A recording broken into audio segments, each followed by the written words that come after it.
지난 주말 반도체 폭락으로 시장에 엄청난 공포가 덮쳤습니다. 나스닥 핵심 기업을 담은 QQQ, 그리고 2배, 3배 레버리지인 QLD, TQQQ 투자자분들의 심장도 철렁했을 겁니다. 당장 월요일 시장이 열리면 계좌가 반토막이 나지 않을까 두려움에 떨고 계실지도 모릅니다. 하지만 지금은 두려움에 도망칠 때가 아니라 오히려 피바람이 부는 시장 한가운데로 걸어 들어가야 할 때입니다. 최근 미국 시장의 흐름을 보면 상당 부분이 한국의 코스피를 선행, 지수 삼아서 움직이는 기현상이 나타나고 있습니다. 어느 것이 선행이고 어느 것이 후행인지 명확히 자르기는 애매한 구석이 있지만 미국 장도 철저하게 반도체 위주로 올랐고 한국 코스피는 더더욱 반도체 투톱에 대한 의존도가 절대적입니다. 그렇기 때문에 나스닥 급락이 나오자마자 한국 시장을 추종하는 상품들도 무섭게 반응했습니다. 유럽 프랑크푸르트에 상장된 SK하이닉스 주식 예탁 증서를 보면 마이너스 20%라는 충격적인 숫자가 찍혔습니다. 물론 이것은 호가가 굉장히 얇기 때문에 발생한 일시적인 착시 현상이 매우 심한 상황입니다. 이 숫자를 그대로 맹신하고 내일 당장 한국장이 20% 폭락한다고 호들갑을 떨 필요는 없습니다. 하지만 찍힌 숫자 자체가 무려 마이너스 20%라는 것은 시장에 내재된 공포심이 그만큼 극에 달했다는 것을 보여주는 공포스러운 그림입니다. 삼성전자 역시 런던에 상장된 주식 예탁 증서가 마이너스 10% 가까이 하락하는 모습을 보여주었습니다. 당장 월요일 코스피장에서 뚜렷한 회복 없이 반도체 투톱이 완전히 무너져 내린다면 이 공포스러운 움직임이 다시 미국 증시로 넘어가서 또 한 번 나스닥을 끌어내리는 악순환의 고리가 완성될 수 있습니다. 단기적으로는 엄청난 변동성과 함께 숨이 턱 막히는 위험한 장세가 펼쳐질 수 있는 것입니다. 사람들의 공포가 커지는 데는 이유가 있습니다. 지금 시장에는 과거의 폭락장과 현재의 차트를 겹쳐서 기술적으로 분석하며 공포를 조장하는 흐름이 넘쳐나고 있습니다. 이른바 프랙탈 차트라는 것을 들고 와서 지금이 닷컴 버블의 재림이라고 떠드는 사람들이 많습니다. 과거 닷컴 버블 당시 나스닥이 무너지기 직전의 흐름과 최근 나스닥의 흐름을 겹쳐놓고 비교를 합니다. 장이 빠지기 전인 6월 3일을 기준으로 그린 차트를 보면 소름이 돋을 정도로 과거 닷컴 버블의 전조 증상과 싱크로율이 잘 맞는 것처럼 보입니다. 이 차트만 보면 앞으로 단기적으로 나스닥이 엄청나게 빠질 위험이 도사리고 있는 것처럼 느껴집니다. 그나마 이 닷컴 버블 차트는 중장기적으로 보면 초급등을 하기 전에 잠깐의 조정이라고 해석할 여지라도 남아 있습니다. 하지만 더 최악인 것은 금융위기 시절의 차트를 들이미는 분석들입니다. 2008년 금융위기 직전의 흐름과 지금이 비슷하게 흘러간다며 이제 남은 것은 끝없는 대폭락장뿐이라고 경고합니다. 참으로 암울하고 공포스러운 예측이 아닐 수 없습니다. 하지만 우리는 이런 허접한 공포 마케팅에 속아서 소중한 QLD, TQQQ 물량을 던져서는 안 됩니다.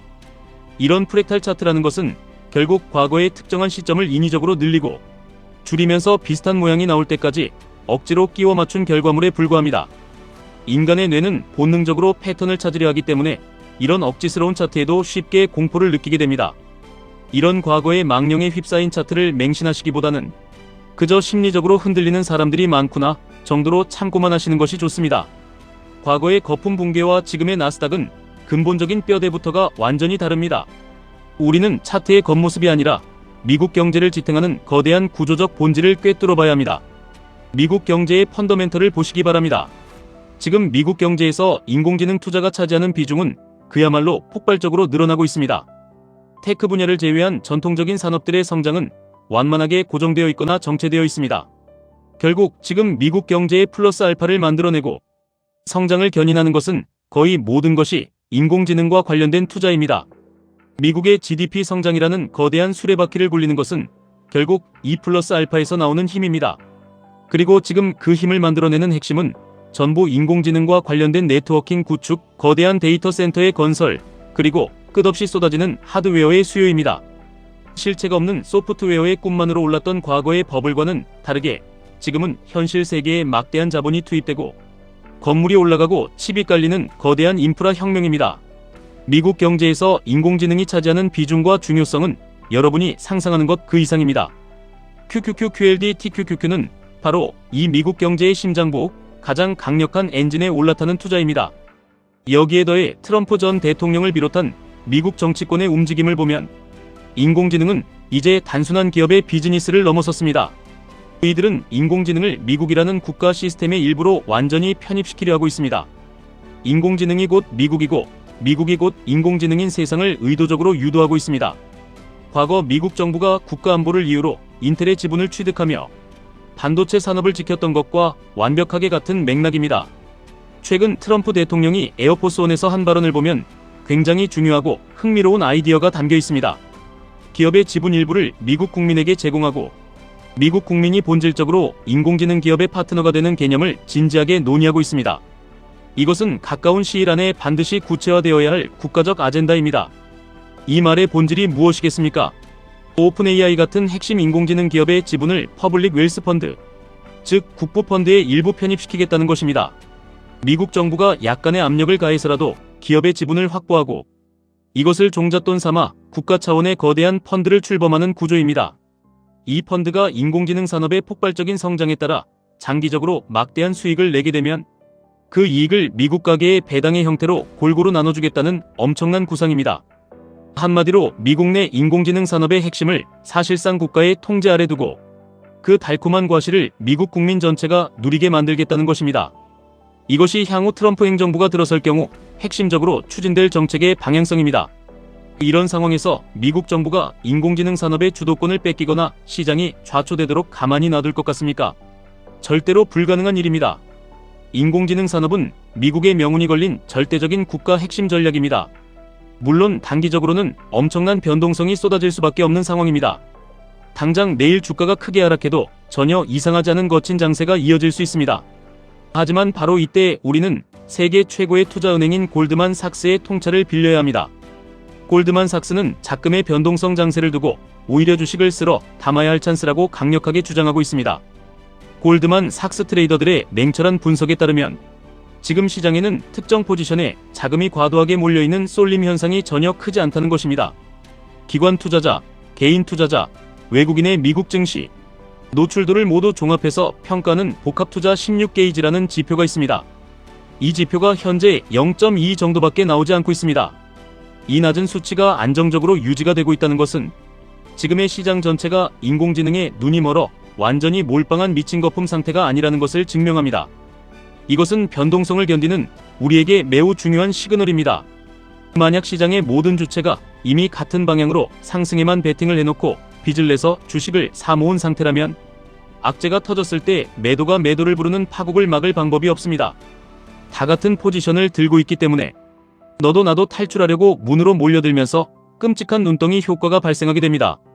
하락이 하락을 부르고 시장이 붕괴하는 전형적인 패턴입니다. 하지만 지금은 그런 극단적인 쏠림 현상이 전혀 심하지 않습니다. 악재가 나와서 시장이 흔들려도 다같이 매물을 집어던지는 재앙적인 상황이 연출되기 어렵다는 뜻입니다. 오히려 더 넓은 시장 전체의 대기 자금들은 아직 이 랠리의 단체로 동참하지 않고 구경만 하고 있습니다. 인공지능이 진짜 수익이 될까? 저게 진짜 돈이 될까? 끊임없이 의심하면서 시장 밖에서 간을 보고 있는 엄청난 규모의 대기 자금들이 쌓여 있습니다. 심지어 시장이 무너질 것이라고 베팅하는 숏 포지션 세력들도 여전히 많이 살아남아 있습니다. 이것은 무엇을 의미합니까? 주가가 조금만 빠져도 이 숏 포지션들이 청산되면서 강한 매수세로 돌변하고 시장 주변을 맴돌던 거대한 대기 자금들이 싼 가격의 주식을 줍기 위해 미친 듯이 몰려든다는 뜻입니다. 주식을 살 수 있는 폭발적인 에너지가 시장 주변에 가득 쌓여 있는 것입니다. 이것이 골드만삭스가 폭락을 두려워하지 말고 주식을 사라고 외치는 본질적인 이유입니다. 그렇다면 우리는 어떻게 행동해야 합니까? 피 튀기는 전쟁터 같은 이 시장에서 우리는 반드시 살아남아 거대한 부를 쟁취해야 합니다.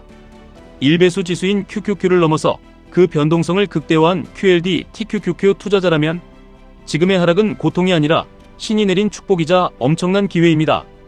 폭락이 오면 레버리지 계좌는 무섭게 녹아내리지만 바로 그 공포의 밑바닥에서 주식을 긁어모을 때 평범한 삶을 벗어날 수 있는 폭발적인 부가 창출됩니다. 남들이 계좌를 보며 한숨을 쉬고 시장을 욕하며 떠날 때 우리는 철저하게 냉혹한 승부사가 되어야 합니다. 영화 속 월스트리트에 미친 늑대들처럼 남들이 피를 흘릴 때 가장 탐욕스럽게 자산을 집어삼켜야 합니다. 투자에 있어서 막연하게 100억 혹은 10억 같은 고정된 목표 금액을 쫓는 것은 의미가 없습니다. 자산의 크기보다 훨씬 더 중요한 것은 끊임없이 솟아나는 현금 흐름의 파이프라인을 구축하는 것입니다. 이 거대한 현금 흐름을 만들기 위해서 여러분은 반드시 이중규칙이라는 철학을 뼛속 깊이 새겨야 합니다. 살면서 우리는 필연적으로 큰 돈을 소비하게 됩니다. 좋은 차를 사고 싶고 해외여행을 가고 싶고 명품을 사고 싶을 때가 있습니다. 그 소비를 억누르며 궁상맞게 살라는 것이 아닙니다. 하지만 큰 소비를 할 때마다 여러분은 반드시 그와 정확히 똑같은 금액을 투자 시장에 밀어 넣어야 합니다. 5천만원짜리 차를 산다면 5천만원어치의 QLD, TQQQ를 동시에 매수하십시오. 1,000만원짜리 시계를 산다면 1,000만원어치의 나스닥 레버리지를 사서 계좌에 봉인하십시오. 소비로 사라져버릴 현금을 미래의 엄청난 배당과 시세, 차익을 가져다줄 황금알을 낳는 거위로 바꾸어 놓는 마법의 규칙입니다. 소비가 곧 투자가 되고 투자가 다시 미래의 더 큰 소비를 가능하게 만드는 무한한 현금 흐름의 궤도에 올라타야 합니다. 지금의 반도체 폭락과 단기적인 시장의 발작은 바로 이 이중 규칙을 실행하기에 가장 완벽한 타이밍입니다. 시장이 여러분을 향해 싸게 주식을 가져가라고 박앤세일을 열어주고 있습니다. 겁먹지 마십시오. 흔들리지 마십시오. 단기적인 변동성은 결국 장기적인 우상향이라는 거대한 파도에 씻겨 내려갈 작은 물결에 불과합니다. 미국이라는 거대한 제국이 인공지능이라는 새로운 시대의 엔진을 달고 폭주하기 시작했습니다. 그 엔진의 핵심에 투자하는 QQQ, QLD, TQQQ는 결국 모든 악재를 뚫고 전고점을 돌파해낼 것입니다. 시장의 공포를 먹고 자라는 레버리지 투자의 진수를 보여줄 때입니다. 여러분의 소중한 현금을 가장 가치 있는 곳에 공격적으로 투입하시기 바랍니다. 거대한 현금 흐름을 지배하는 자만이 이 자본주의 게임에서 완벽한 자유를 얻을 수 있습니다. 투자의 끈을 끝까지 놓지 마시고 이 거친 파도를 넘어서 영광의 목적지에 도달하시기를 진심으로 바랍니다. 지금까지 1분 투자 하이젠버그였습니다.